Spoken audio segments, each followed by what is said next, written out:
Alright, so it's been a while since I posted a video. I think the last video I had the back of this bus cut off and it was still yellow. Just never got around to making another one. Everybody's probably wondering what the hell happened with that bus. I mean, not many people watch this anyway, but it's middle of the night, figured I'd make a video. We work during the day and then we work on the bus at night, so not much going on right now. Figured I'd give an update. But we did finish the bus. We drove around the country for 4 months living out of this for 14,000 miles, and it held up great. And so as you can see, this is what it looks like right now.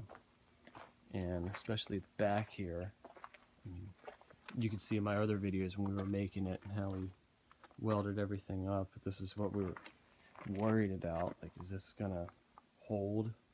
Like adding 32 inches to the back, and surprisingly it was fine. 14,000 miles, didn't have any problems. Got the gray and black tanks underneath with the plumbing, and it was great.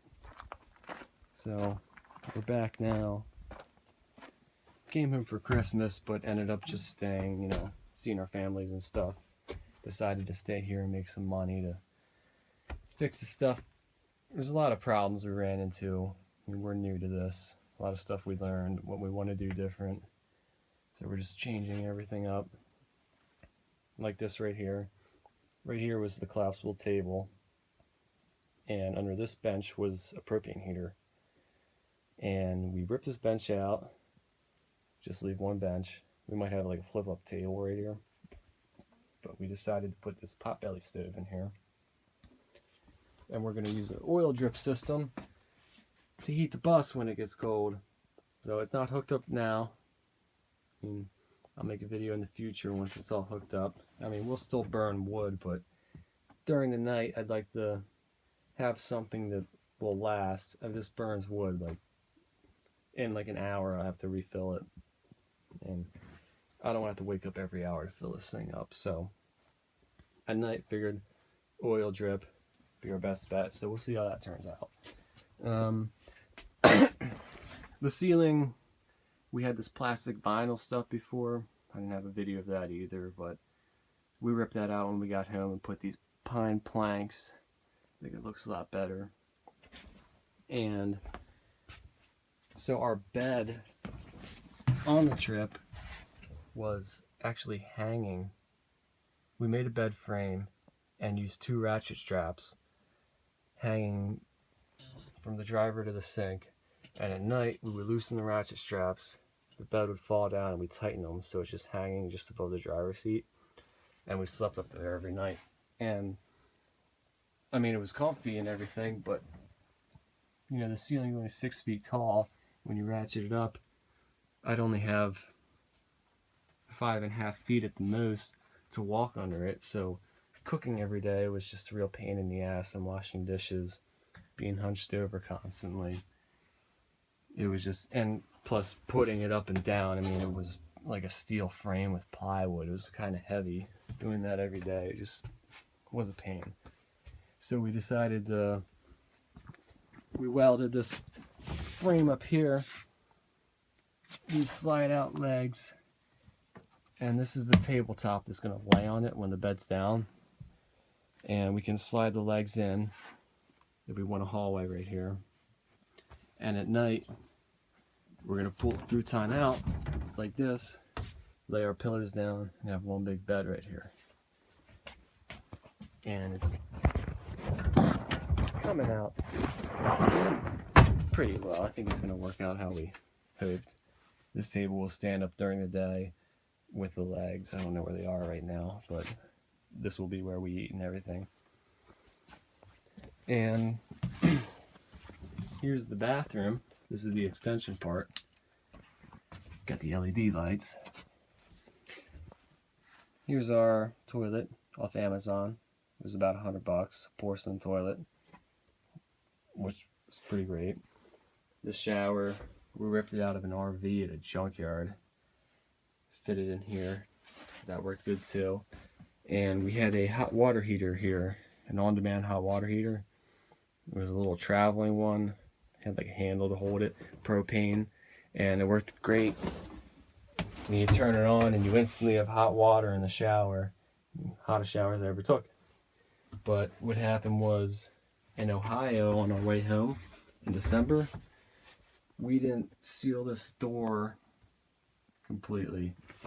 Right now we have these gaskets here, so when it shuts, it seals. Before, we didn't have anything there, so there was about, ½ inch to 1 inch gap around the whole door open. And in Ohio, it was 4 degrees for a few days, and the cold was just pouring in. We were like trying to close blankets in the door and keep it cold out, but it just never worked. And eventually, this water heater froze, and everything cracked inside. Once it thawed, it was leaking water. The shower head broke off, whatever broke in that too. So we had to get a new water heater, but it was a great water heater. The cabinets we kind of changed up, made them all sliding doors.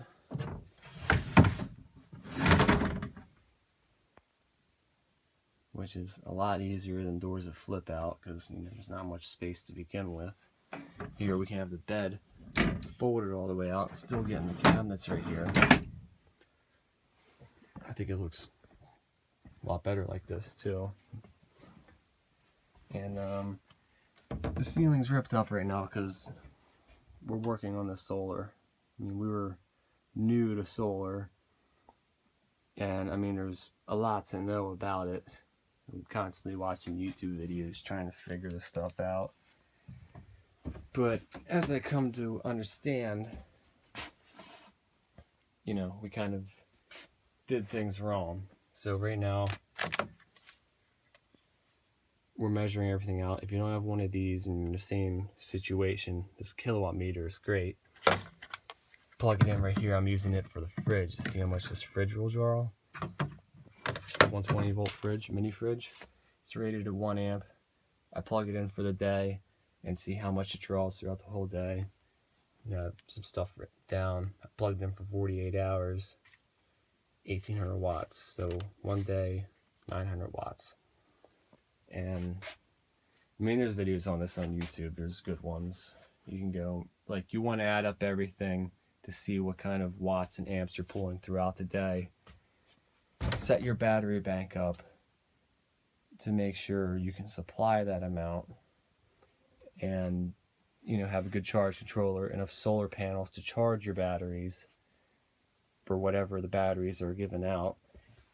See, this is all we had, a little marine deep cycle, which it'd be good for maybe like a day for backup power, but what we're trying to do, run a fridge every day and lights, water pump. This didn't work out. Plus, on top of that, I didn't even realize when we got home, I tested my solar panels, and the one solar panel was only putting out at the most about 20 watts. This is my good one. This is putting out close to 100 watts at noon. I ordered this off Windy Nation, and I contacted them, told them I had a problem with my solar panel, and they actually told me, mail mine back and they'll fix it or replace it. So that's a big help, because I don't have much money. I want to buy more solar panels. I just can't.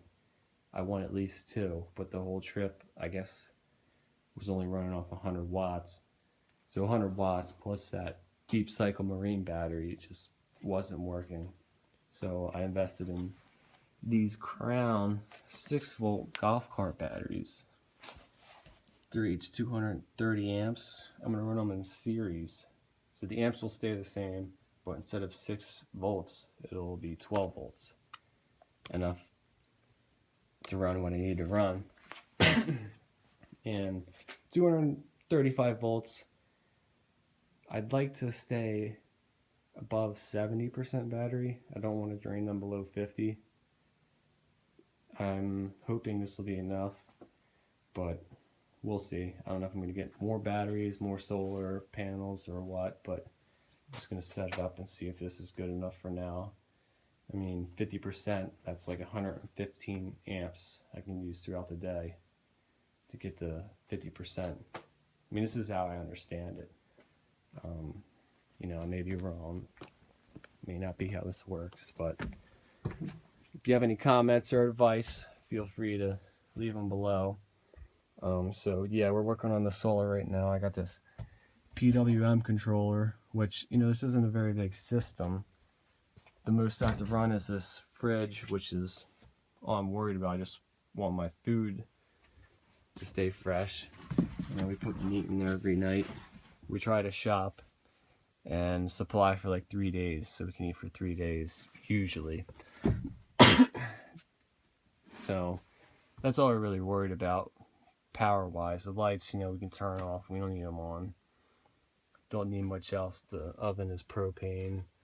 We have the water pump, but we don't use much water unless it's for cleaning dishes, and that's about 5 amps it draws, but that's maybe a half hour, an hour at the most throughout the whole day. So this is our bus right now. If you want to stay tuned, I'll post a video when everything's all put together, see how everything works out, let you know how the whole solar system works, let you know if the extension's still holding up, and yeah, I'm sure we're going to change a few other things, let you know what we do. If you want to watch my videos and, you know, leave some comments if anybody has any advice, that'd be great. So stay tuned.